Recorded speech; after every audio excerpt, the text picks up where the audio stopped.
To top news. CM Jagan Nellore జిల్లా కందుకూరులో ఎన్నికల ప్రచార సభకు హాజరయ్యారు. కందుకూరు అసెంబ్లీ అభ్యర్థి బుర్రా మధుసూదన్ యాదవ్, నెల్లూరు పార్లమెంట్ స్థానం వైసీపీ అభ్యర్థి విజయసాయిరెడ్డిలను అఖండ మెజార్టీతో గెలిపించాలని ప్రజలకు పిలుపునిచ్చారు. కందుకూరు సభలో ఆయన ప్రసంగిస్తూ తానేమి చంద్రబాబు మాదిరిగా సెల్ ఫోన్లు నేనే కనిపెట్టానని బడాయిలు చెప్పడం లేదని అన్నారు.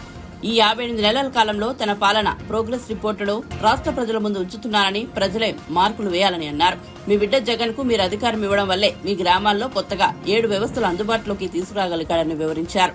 గ్రామ, వార్డు సచివాలయాలు, 60-70 ఇళ్లకు ఒక వాలంటీరు, నాడు నేడు పథకంతో రూపురేఖలు మారిన ప్రభుత్వ పాఠశాల, అందులో ఇంగ్లీష్ మీడియం చదువులు, రైతన్నల కోసం ఆర్బీకే వ్యవస్థలు, విలేజ్ క్లినిక్, ఫ్యామిలీ డాక్టర్, ఆరోగ్య సురక్ష సేవలు, మహిళా పోలీస్, ఓ డిజిటల్ లైబ్రరీ, ప్రైవేట్ ఆర్బీకే వ్యవస్థలు, ఫైబర్ గ్రిడ్ వంటివి ఈ 58 నెలల కాలంగా సాకారం చేశామని సీఎం జగన్ వివరించారు. ప్రతి ఇంటికి సేవలు అందిస్తా ఉన్నా ఓ విలేజ్ క్లినిక్ అక్కడే అదే మన గ్రామంలోనే కనిపిస్తుంది. అదే గ్రామంలో 4 అడుగులు ముందుకు వేస్తే మన గ్రామంలోనే ఓ మహిళా పోలీస్ కనిపిస్తుంది.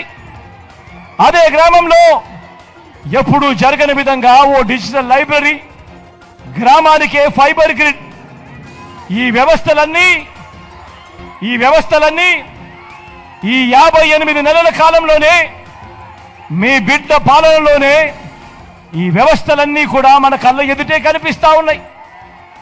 ఈ వ్యవస్థలన్నీ ఇలాగే కొనసాగాలంటే, మన పాలన బాగుందనుకుంటే నాకు, మన పార్టీకి ఓటు వేయండి అని మీ బిడ్డ మిమ్మల్ని అందరినీ కూడా అడుగుతా ఉన్నాడు. ఈ సందర్భంగా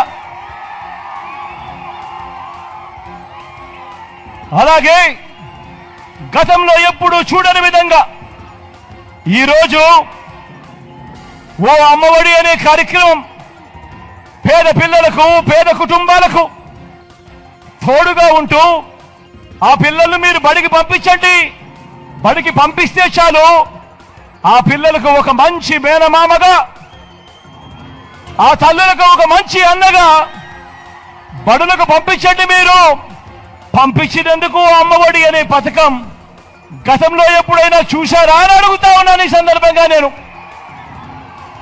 ఇలా 2 చేతులు పైకెత్తాను. ఇలా ఇలా ఇలా ఇలా ఇలా ఇలా ఇలా ఇలా ఇలా ఇలా ఇలా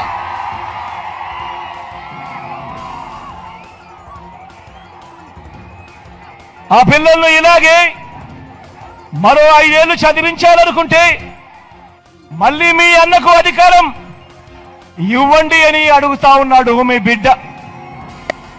అలాగే గవర్నమెంట్ బోర్డుల్లో మన పిల్లలు బాగా ఎదగాలని ఓ నాడు నేడు, ఓ ఇంగ్లీష్ మీడియం తీసుకువచ్చింది ఆ పిల్లల వారి జగన్ మామే అని ఈ సందర్భంగా కూడా సగర్వంగా తెలియజేస్తా ఉన్నాను. రాబోయే 5 ఏళ్లు కూడా మన పిల్లలు ఇలాగే ఇంగ్లీష్ మీడియంలో చదువుకొని ఆ కుటుంబాలన్నీ కూడా బాగుపడే మంచి రోజులు రావాలి అనంటే మీ బిడ్డ అడుగుతా ఉన్నాడు. ఈ మార్పులకు శ్రీకారం చుట్టండి అని, ఈ మార్పులన్నీ కూడా కొనసాగాలి అనంటే మీ బిడ్డకే, ఫ్యాన్ గుర్తుకే ఓటు వేయండి అని మీ బిడ్డ అడుగుతా ఉన్నాడు. ఈ సందర్భంగా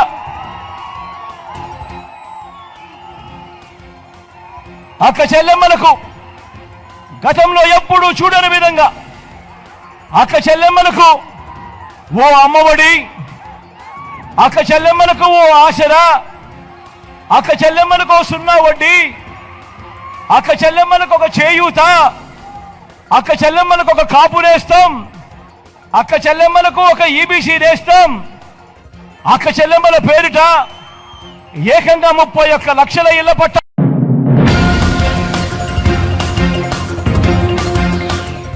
జనసేన పార్టీ అధినేత పవన్ కళ్యాణ్ కాకినాడ జిల్లా ప్రత్తిపాడు నియోజకవర్గం ఏలేశ్వరంలో వారాహి విజయబేరి సభకు హాజరయ్యారు. ఈ సందర్భంగా ఆయన ప్రసంగిస్తూ జగన్ వంటి వ్యక్తులు వారిపై ఉన్న కేసుల గురించి మాట్లాడడానికి, అనంతబాబు వంటి హత్య చేసిన వ్యక్తుల గురించి మాట్లాడడానికే ప్రధాని మోదీ వద్దకు వెళ్తారని విమర్శించారు.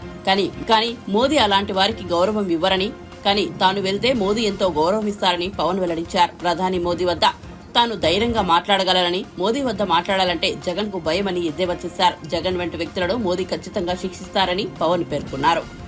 వంతాడ మైనింగ్ తోటి అడ్డగోలుగా దోచేస్తా ఉన్నారు. నేను మీకు మాటిస్తున్నాను, యువతకి ఈ సంపద మనది, ఈ సంపద మనది, ప్రకృతి వనరులు మనవి, వీటి హక్కులు మన మీద ఉండాలి. ఎంత విధ్వంసం తప్పదు, కానీ ఆ విధ్వంసం ఏ మేరకు ఉండాలి? అది మనకి హాని కలిగించే విధ్వంసం ఉండకూడదు. అందుకని వంతాడ మైనింగ్ ని రెగ్యులేట్ చేసి ఇక్కడ జరుగుతున్న కాలుష్యాన్ని కానీ, వంతాడ మైనింగ్ వల్ల భూములు కోల్పోయిన రైతాంగానికి కానీ జనసేన, తెలుగుదేశం, భారతీయ జనతా పార్టీ నాయకత్వం, కూటమి ప్రభుత్వం మీకు అండగా నిలబడుతుంది. మీరెవ్వరు ఇనే పరిస్థితిలో లేరు ఈ రోజున కదా. ఎవ్వరు ఇందామని కానీ, ఈ సమస్యల గురించి మాట్లాడదామని కానీ, సరే ముందు మనకు అన్నం పెట్టే రైతు కోసం మాట్లాడుకున్నప్పుడు మనం మాట్లాడుకున్నాం. మరొకటి ప్రధాన సాగునీటి పథకం పుష్కర ఎత్తిపోతల పథకాన్ని దాన్ని ముందుకు తీసుకెళ్తాం.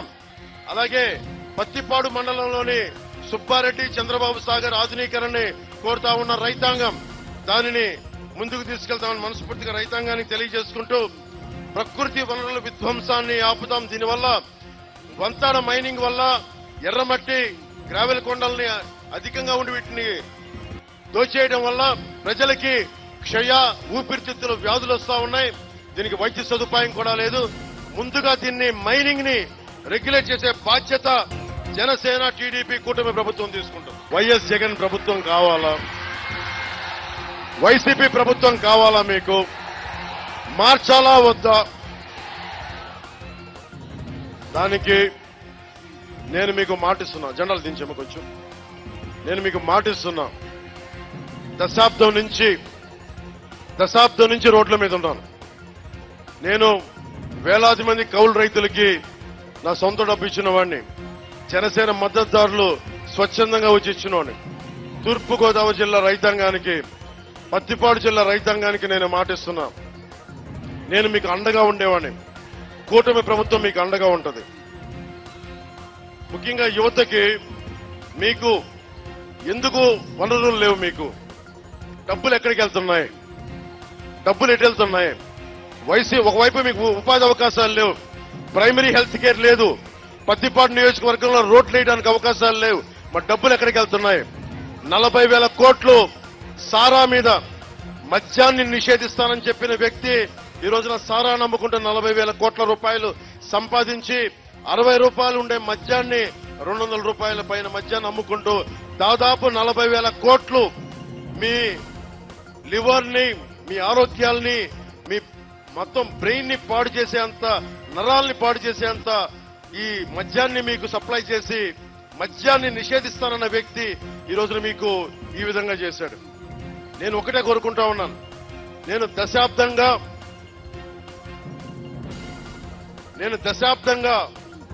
2009లో మన రాజకీయ ప్రస్థానం మొదలు పెడితే నేను మాటిస్తే నిలబడతా. పత్తిపాడు రైతాంగానికి నేను నిలబడుతున్నాను. మీకు ఏదైతే సాగునీటి అవసరాలు ఉన్నాయో వాటికి నిలబడతాను.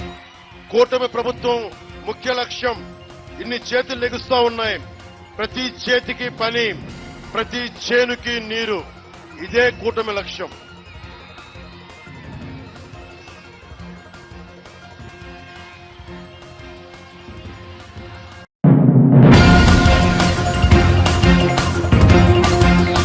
టీడీపీ అధినేత చంద్రబాబు కర్నూలు జిల్లా మంత్రాలయం నియోజకవర్గంలో కౌతాలంలో ఏర్పాటు చేసిన ప్రజాగళం సభకు హాజరయ్యారు. ఈ సందర్భంగా ఆయన ప్రసంగిస్తూ టికెట్ల కేటాయింపులో తాము సామాజిక న్యాయం పాటించామని వెల్లడించారు. ఆస్తిపాస్తులు లేకపోయినప్పటికీ కురుబ సామాజిక వర్గానికి చెందిన సాధారణ ఎంపీటీసీ నాగరాజుకు కర్నూలు ఎంపీ టికెట్ ఇచ్చామని వెల్లడించారు. మరోవైపు రాఘవేంద్రరెడ్డిని స్థానికంగా ఎమ్మెల్యే అభ్యర్థిగా ఎంపిక చేశామని వెల్లడించారు.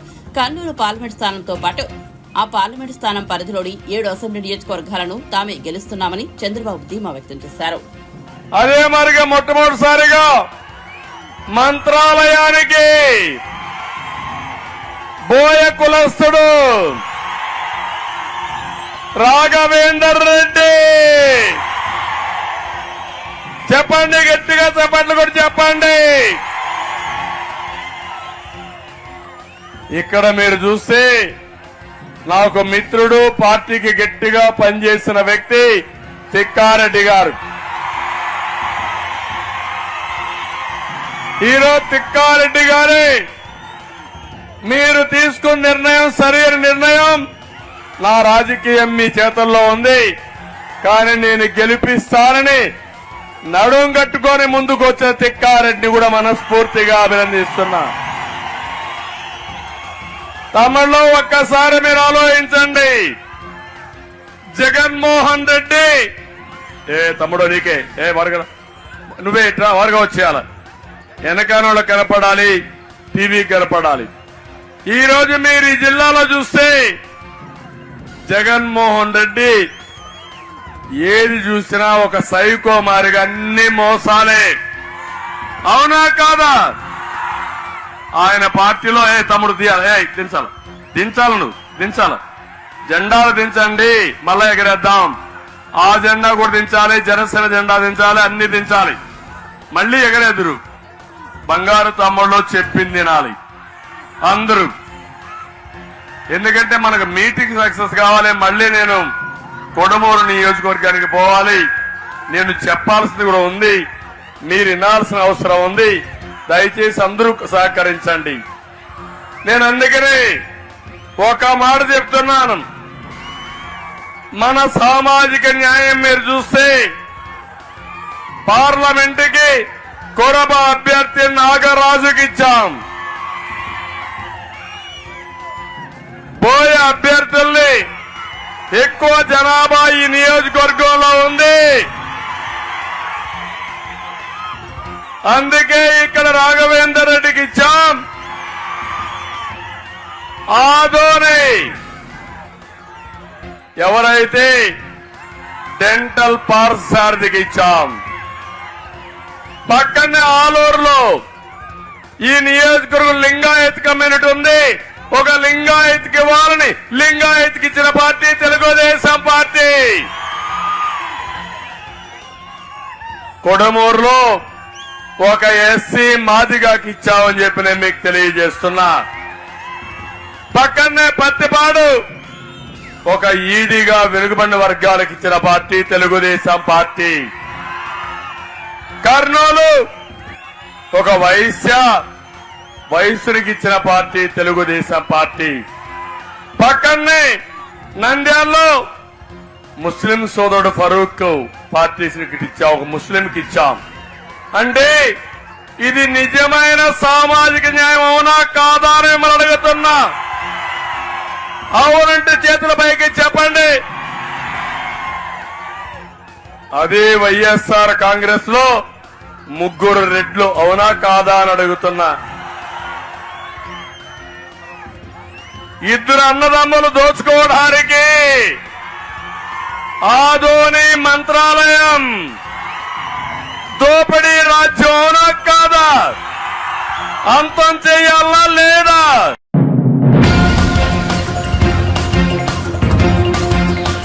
లోక్సభ ఎన్నికల నేపథ్యంలో బీఆర్ఎస్ పార్టీ వరంగల్ హన్మకొండలో నిర్వహించిన రోడ్ షోకు కేసీఆర్ హాజరయ్యారు. ఈ సందర్భంగా ఆయన కడియం శ్రీహరిపై ధ్వజమెత్తారు. స్టేషన్ గన్పూర్ నుంచి ఒక ఆయనకు టికెట్ ఇచ్చాం, డిప్యూటీ సీఎం పదవి ఇచ్చాం, కానీ ఇప్పుడు ఎందుకు పార్టీ మారాడు? కడియం శ్రీహరి తన రాజకీయ జీవితాన్ని శాశ్వతంగా సమాధి చేసుకున్నాడంటూ వ్యాఖ్యానించారు. సుప్రీంకోర్టు తీర్పు అనుసరించి మరో 3 నెలల్లో స్టేషన్ గన్పూర్ నియోజకవర్గంలో ఉప ఎన్నిక ఖాయమని, మన రాజయ్య ఎమ్మెల్యే అవడం తథ్యమని కేసీఆర్ పేర్కొన్నారు. రాజయ్య గెలుపు ద్రోహులకు గుణపాఠమవుతుందని అన్నారు. ఏ హామీ నెరవేరలేదు.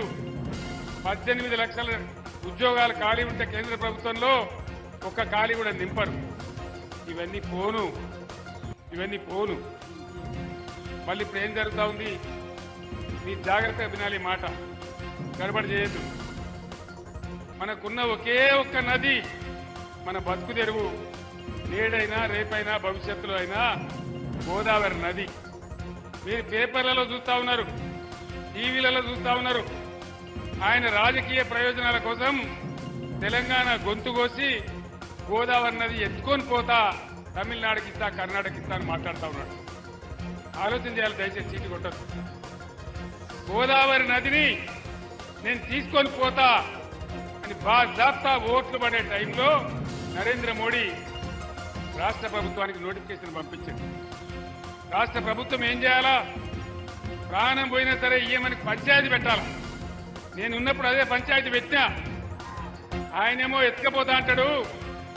ఈ శాతగాని రేవంత్ రెడ్డి ప్రభుత్వం ఏమో నోరు మూసుకొని పడినది.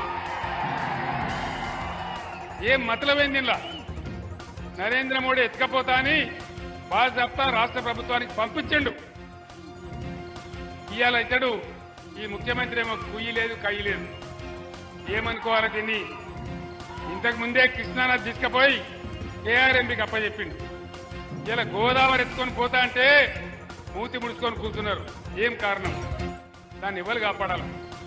నేను ఒక్కటే మాట మీకు మనవి చేస్తా ఉన్నా, దయచేసి ఒకటే ఒక మాట ప్లీజ్, ఒక్కటే మాట నేను మనవి చేస్తా ఉన్నా. ఈరోజు ప్రచారం చేసినట్టుగా డంబాచారం చెప్పినట్టుగా నరేంద్ర మోడీ కూడా 200 సీట్లు దాటే పరిస్థితి లేదు. వార్తలు వస్తా ఉన్నాయి రోజు పేపర్లలో, మీరు కూడా చూస్తా ఉన్నారు. నేను మీ అందరిని ఒకటే కోరుతా ఉన్నా, ఈ మోకాలో ఇయ్యాల తెలంగాణలో పార్లమెంట్ సీట్లన్నీ మనమే గెలిస్తే దేగులు దిగేదాకా కొట్లాడేది ఒకటే ఒక పార్టీ, బీఆర్ఎస్ పార్టీ. 14-15 ఎంపీలతో మనం పోతే కేంద్ర ప్రభుత్వంలోనే హంగ్ పార్లమెంట్ వస్తే కీలకమైన పాత్ర పోషించే అవకాశం తెలంగాణకి ఈరోజు ఉంది. కాబట్టి దయచేసి మన గోదావరి కాపాడుకోవాలన్నా, మన కృష్ణ కాపాడుకోవాలన్నా, తెలంగాణకు రావాల్సిన నిధులు రాబట్టుకోవాలన్నా, మన ప్రాజెక్టులకు జాతీయ హోదా రావాలన్నా, నిరుద్యోగ సమస్య తీరాలన్నా, మన బతుకులు బాగుపడాలన్నా ఖచ్చితంగా ఇలా బీఆర్ఎస్ అభ్యర్థులే గెలవాలి. అదే తెలంగాణ క్షేమం. దయచేసి ఆలోచన చేయాలి. నేను చెప్పేది ఆశామాషి మాట కాదు. రైతు బంధు పోయిందా? కరెంటు బంద్ అయిందా? కోతలు వచ్చినాయా?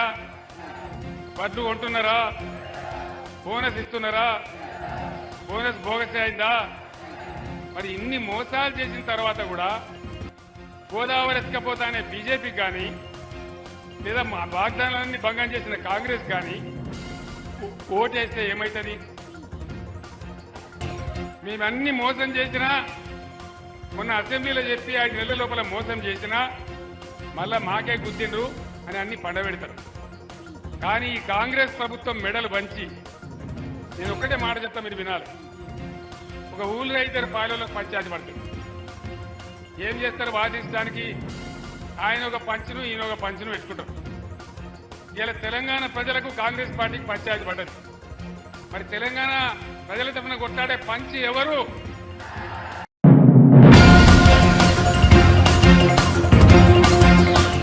రిజర్వేషన్ రద్దు అనేది కాంగ్రెస్ విష ప్రచారమేనని కరీంనగర్ ఎంపీ బండి సంజయ్ అన్నారు. కరీంనగర్ జిల్లా హుజూరాబాద్ లో ఎన్నికల ప్రచారం నిర్వహించారు. తనను ఆశీర్వదించి తిరిగి గెలిపించాలని బండి సంజయ్ ఓటర్లను కోరారు.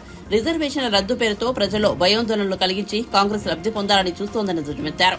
మేము మతపరమైన ఎంత నీచమైన స్థాయికి దిగజారినది కాంగ్రెస్ పార్టీ అంటే, వాళ్ళ అఫీషియల్ హ్యాండిల్స్ లో అమిత్ షా గారు మతపరమైన రిజర్వేషన్ రద్దు చేసి పేదోళ్ళకి ఇస్తామని చెప్తే దాన్ని ఎడిట్ చేసి రిజర్వేషన్ రద్దు చేస్తామని అమిత్ షా గారు అన్నట్టు క్రియేట్ చేసి సోషల్ మీడియా సక్సెస్ చేస్తుంటే కాంగ్రెస్ పార్టీ ఎంత భయంలో ఉందో అర్థం చేసుకోండి.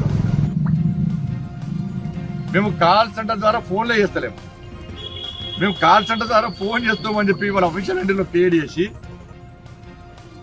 తప్పుడు ప్రచారం చేస్తుంటే కాంగ్రెస్ పార్టీకి ఎంత భయమో ఆలోచించండి. వాళ్ళు ఇదంతా ఏంటంటే ప్రజలందరూ కూడా జై శ్రీరామ్ అని నిర్ణయిస్తున్నారు, భారత్ మాతాకి జై అని గర్జిస్తున్నారు, జై మోడీ అని ముందుకు వస్తున్నారు, జై భారత్ అని ఓటేసే ప్రయత్నం చేస్తున్నారు బీజేపీకి. ఈ దృష్టి మళ్లించడానికే ఇదంతా పెద్ద ఎత్తుగడ అనే విషయం వాస్తవం. రిజర్వేషన్లను కూర్చా తప్పకుండా పేదలకు అమలు చేసినటువంటి ప్రయత్నమే భారతీయ జనతా పార్టీ 10 సంవత్సరాలైంది. ఎక్కడ రిజర్వేషన్లు చేస్తున్నా ఏర్పడితే కూడా ముస్లిం రిజర్వేషన్ తీసుకొస్తామని చెప్పన్నారు, అమలు చేస్తామన్నారు. దానివల్ల నష్టం ఎవరికి? పేద ప్రజలకే నష్టం కదా. పక్కా మతపరమైన రిజర్వేషన్ రద్దు చేస్తారు, మతపరమైన రిజర్వేషన్లు దాన్ని పేదలకు పక్కా ఇస్తారు.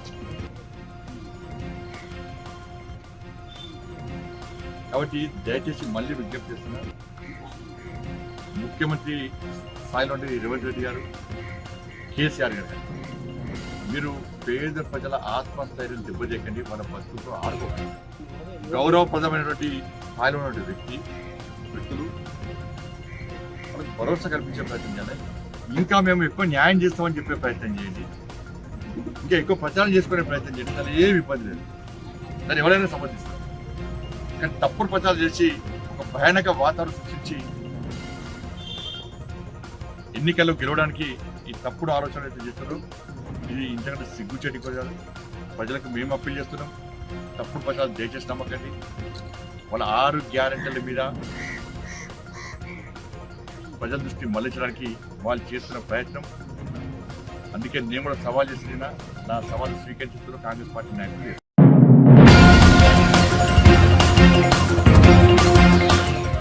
జగన్ ఆదేశాల మేరకే అక్రమాస్తుల కేసు ఎఫ్ఐఆర్లో వైఎస్సార్ పేరును ఛార్జ్షీట్లో చేర్చాలని 3 కోర్టుల్లో పొన్నవోలు సుధాకర్ రెడ్డి పిటిషన్లు వేశారని వైఎస్ షర్మిల ఆరోపించారు. విశాఖపట్నంలో నిర్వహించిన మీడియా సమావేశంలో ఆమె మాట్లాడారు. జగన్పై పొన్నవోలు స్వామి భక్తిని చాటుకున్నారని ఎద్దేవా చేశారు. 2019 మే 30న జగన్ సీఎంగా పదవి చేపట్టిన 6 రోజుల్లోనే జూన్ 6న పొన్నవోలుకు ఏఏజీ పోస్టు కట్టబెట్టారు. ఏ సంబంధమూ లేకపోతే పొన్నవోలుకు ఏఏజీగా ఎందుకు అవకాశం ఇచ్చారు? హడావిడిగా ఆ మేలు చేశారంటే మీకోసం పనిచేసినట్లేగా అని జగన్ను ఉద్దేశించి షర్మిల వ్యాఖ్యానించారు. నేను చేస్తున్నది ఆరోపణ, నేను చెప్తున్నది నిజము అని నేను చెప్పడమే కాకుండా ఆయన ప్రెస్ మీట్ పెట్టి ఆయనే భుజాలు తడుముకుంటూ నేను చెప్పింది నిజమని ఆయనే చెప్తున్నాడు. ఒక మహిళ అన్న సంస్కారం లేదు, మాట్లాడుతున్నది రాజశేఖర్ రెడ్డి గారి బిడ్డ గురించి అన్న సోయి లేదు, కాంగ్రెస్ పార్టీ అధ్యక్షురాలు గురించి అన్న స్పృహ లేదు. ఏకవచనముతో నన్ను సంబోధిస్తూ ఆయనకున్న టాలెంట్ స్వామి భక్తి, జగన్ భక్తి అని నిరూపించుకున్నాడు. నిజానికి సిబిఐ ఎఫ్ఐఆర్ లో కూడా రాజశేఖర్ రెడ్డి గారి పేరును చేర్చలేదు. చేర్చకపోతే ఇదే పొన్నవోలు సుధాకర్ రెడ్డి గారు రాజశేఖర్ రెడ్డి గారి పేరు ఛార్జ్ షీట్ లో లేకపోతే జగన్మోహన్ రెడ్డి గారు ఈ కేసులో నుంచి బయటపడడం అసాధ్యము అని రాజశేఖర్ రెడ్డి గారి పేరును సిబిఐ ఛార్జ్ షీట్ లో చేర్చాలి అని సిబిఐ ట్రయల్ కోర్టుకు పోయాడు, హైకోర్టుకు పోయాడు, సుప్రీం కోర్టుకు కూడా పోయాడు. సిబిఐ కోర్టు కొట్టేసింది, హైకోర్టు కొట్టేసింది. ఆ తర్వాత సుప్రీం కోర్టులో ఏది ఎంక్వైరీలో ఏది చేస్తారో అది చేయనియండి, చేసే ప్రక్రియను బట్టి తర్వాత నిర్ణయం తీసుకుందాము అని సుప్రీంకోర్టు చెప్పింది. ఈ హోల్ ప్రాసెస్ లో ఇక్కడ గమనించాల్సిన విషయం ఏమిటంటే రాజశేఖర్ రెడ్డి గారి పేరుని జగన్మోహన్ రెడ్డి గారు ఆదేశాల మేరకే సిబిఐ ఛార్జ్ షీట్ లో సుధాకర్ రెడ్డి పెట్టే ప్రయత్నం చేశారు కాబట్టి అన్ని పిటిషన్లు వేశారు అన్న విషయం జగన్మోహన్ రెడ్డి గారు నిరూపిస్తున్నారు. ఎందుకంటే జగన్మోహన్ రెడ్డి గారు సుధాకర్ రెడ్డి గారికి ఈ పదవి ఇయ్యకపోయి ఉంటే జగన్మోహన్ రెడ్డికి సుధాకర్ రెడ్డి గారికి సంబంధం ఉంది అని ఎవరూ నిరూపించలేరు. జగన్మోహన్ రెడ్డి గారు బయటపడాలి అంటే రాజశేఖర్ రెడ్డి గారి పేరును కూడా ఛార్జ్ షీట్ లో చేర్చాలి అన్న ఉద్దేశము వీళ్ళందరికీ ఉంది కాబట్టి, జగన్ రెడ్డి అండ్ టీమ్ కు ఉంది కాబట్టి ఈరోజు ఇది జరిగింది. కాబట్టే అందుకు ప్రతిఫలంగా అడిషనల్ అడ్వకేట్ జనరల్ పదవిని సుధాకర్ రెడ్డికి ఇవ్వటం జరిగింది అని నేను ఆరోపించటం లేదు. ఇది స్వయానా జగన్మోహన్ రెడ్డి గారు నిరూపించుకున్నారు. వీళ్ళందరూ ఒక టీమ్ గా పనిచేశారు అని. ఇక్కడ గమనించాల్సిన విషయం ఏమిటంటే జగన్మోహన్ రెడ్డి గారు పదవీ స్వీకరణ చేసింది మే 30వ తేదీన 2019 మే 30వ తేదీన జగన్మోహన్ రెడ్డి గారు ముఖ్యమంత్రిగా పదవీ స్వీకరణ చేస్తే జూన్ 6వ తేదీన అంటే ఎన్ని రోజులు, కేవలం 6-7 రోజుల్లోనే సుధాకర్ రెడ్డి గారికి అడిషనల్ అడ్వకేట్ జనరల్ పదవినిచ్చారు జగన్మోహన్ రెడ్డి గారు. మీ మధ్య ఏ సంబంధం లేకపోతే 6 రోజుల్లోనే ఎవరో తెలియని సుధాకర్ రెడ్డిని తీసుకొచ్చి మీరు అడ్వకేట్ జనరల్ పదవిని ఎందుకు ఇచ్చారు, అడిషనల్ అడ్వకేట్ జనరల్ పదవిని ఎందుకు ఇచ్చారు? అది కూడా అంత హడావిడిగా, అంత ఉత్సాహంగా, అంత తొందరగా మీరు అంత మేలు ఒక మనిషికి చేశారు అంటే దానికి అర్థం ఏమిటి? మీకోసం సుధాకర్ రెడ్డి పిటిషన్లు వేసి మీకోసం అంతగా చేశాడు కాబట్టి దానికి ప్రతిఫలంగా మీరు ఆయనకు పదవినిచ్చారు. లేకపోతే ఎవడైనా కూడా తన తండ్రి పేరుని సిబిఐ ఛార్జ్ షీట్ లో చేర్చిన వ్యక్తిని పిలిచి అడిషనల్ అడ్వకేట్ జనరల్ పదవి ఇస్తాడండి? నేనైతే ఇవ్వను. మీరు ఇస్తారా? ఆయన ఇన్ని కోట్లు చుట్టి రాజశేఖర రెడ్డి గారి పేరుని ఛార్జ్ షీట్ లో చేర్చాలి అన్నది జగన్మోహన్ రెడ్డి గారి ఆదేశం మేరకే ఇది జరిగింది అని రుజువు చేసుకున్నది జగన్మోహన్ రెడ్డి గారే. జగన్మోహన్ రెడ్డి గారు పులివెందల వేదికగా కొన్ని కమెంట్స్ చేశాడు. రాజశేఖర రెడ్డి గారి పేరును సిబిఐ ఛార్జ్ షీట్ లో చేర్చింది కాంగ్రెస్ పార్టీ అని చెప్పాడు కాబట్టే నేను కౌంటర్ ఇచ్చాను.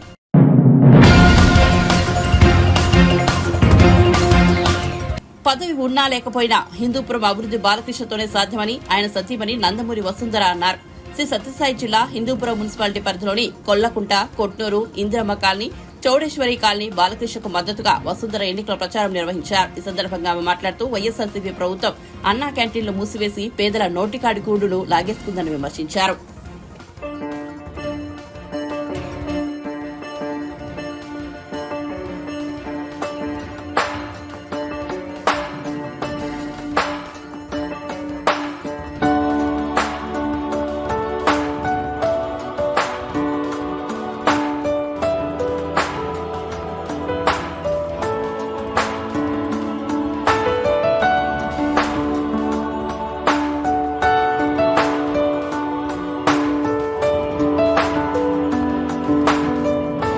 జయంగా మా నందమూరి బాలకృష్ణ గారు ఇక్కడ అండ్ చంద్రబాబు నాయుడు గారు ఇన్ ద స్టేట్ అండి. 14లో మేము బాలకృష్ణ గారికి ఇక్కడ రావటానికి కారణం వాళ్ళ నాన్నగారు ప్రమాణం చేసిన పనులన్నీ పూర్తవని పనులన్నీ పూర్తి చేయడానికే ఆయన ఇక్కడికి వచ్చారు.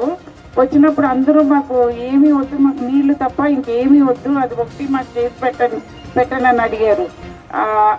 ఆ పని పూర్తి చేశారండి. ఆ పనితో పాటు ఇంకా చాలా పనులు చేశారు. అన్నా క్యాంటీన్ ఈ ప్రభుత్వం వచ్చిన తర్వాత అన్నా క్యాంటీన్ మూసేశారు. నోటి దగ్గర భోజనం లాగేశారండి వాళ్ళు.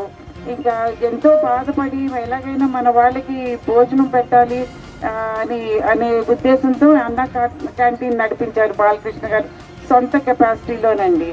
అండ్ ఆరోగ్యం కూడా ముఖ్యం. మన ఊరు వాళ్ళందరికీ హాస్పిటల్ సరిగ్గా లేదు, మనం ప్రారంభించిన మంచి హాస్పిటల్ వాళ్ళు సరిగ్గా నడపట్లేదని అందరికీ సాయం చేయాలి, ఆరోగ్యం చూసుకోవాలని అది కూడా బాలకృష్ణ గారు ఓన్ కెపాసిటీతో నడిపించారండి.